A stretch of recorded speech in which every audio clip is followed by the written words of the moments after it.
As you know, the World Health Organization and Ministries of Health encourage mothers to breastfeed exclusively for the first 6 months of the life of the baby, and thereafter introduce other nutritious foods, healthy foods, and to continue breastfeeding up until age 2.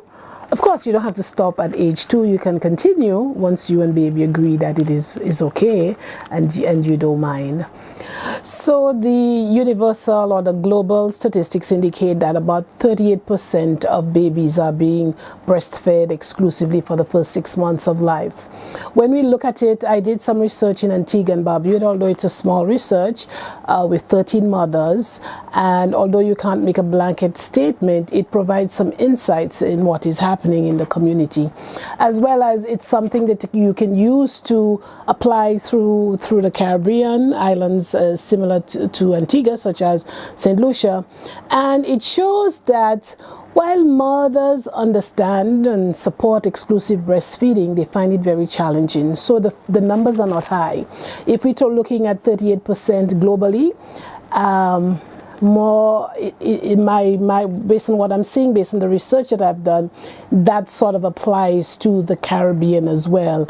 In Antigua, the statistics in 2012 indicated that at 6 weeks postpartum, only about 30% of mothers are exclusively breastfeeding.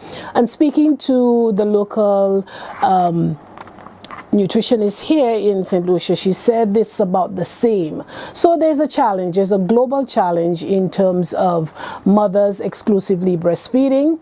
It is not happening. While there is an understanding and nurses encourage mothers to exclusively breastfeed, after leaving the hospital, it sort of falls by the wayside, or the challenges occur, and in some instances, in many instances, there is not that support to encourage mothers. When they hit those speed bumps, is not that sort of a lactation consultant is not available in some instances, or by the time they get to the clinic for their 6-week checkup, then they would have introduced other foods to babies, which of course is not encouraged because it exposes babies to other risk of obesity in the long term. And we know if you are obese, then the possibility, your risk for non-chronic communicable diseases like hypertension and diabetes increases.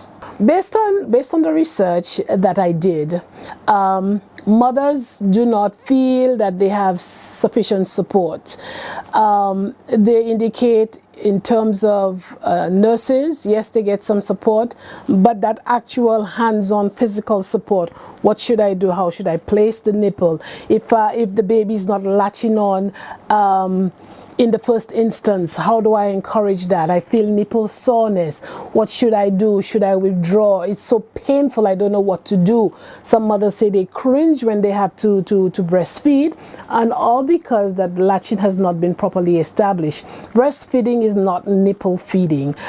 And so they indicated that they go online to get information about breastfeeding.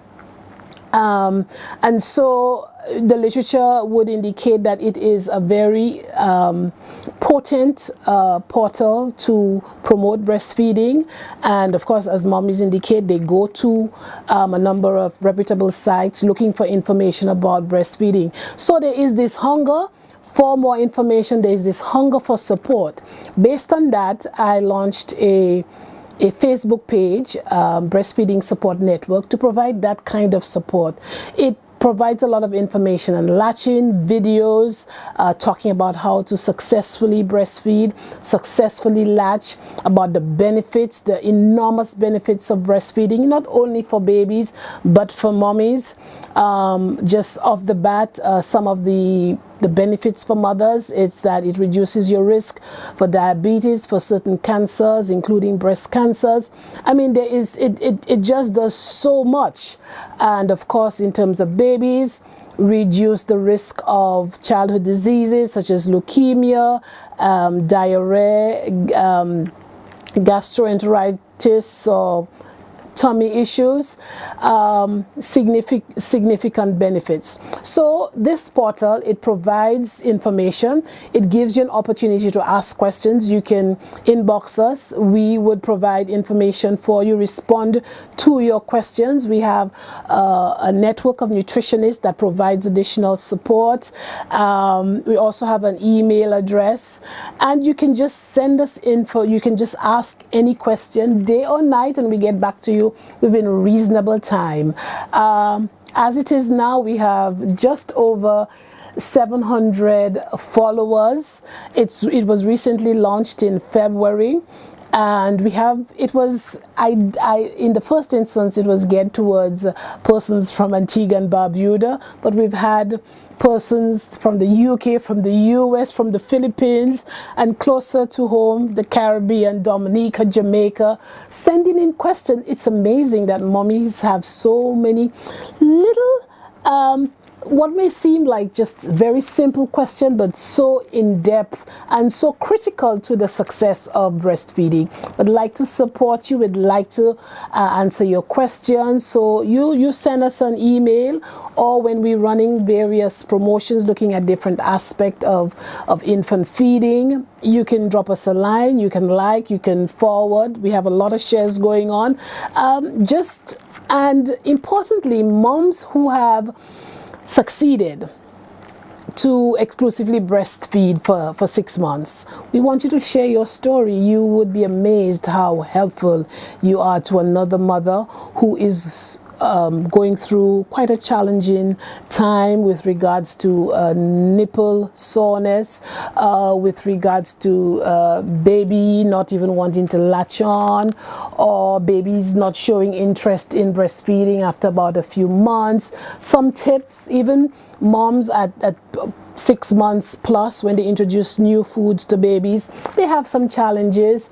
And imagine some moms would say, it's 3 years, I'm breastfeeding for 4 years, my baby does not want to stop. What can I do? How do I go about doing that? And other mothers have shared their success stories getting babies to stop breastfeeding at 3 and 4 years of age. So it provides support, exchange of ideas, and it's just a medium that supports mom to achieve the goal of exclusive breastfeeding for the first 6 months of life.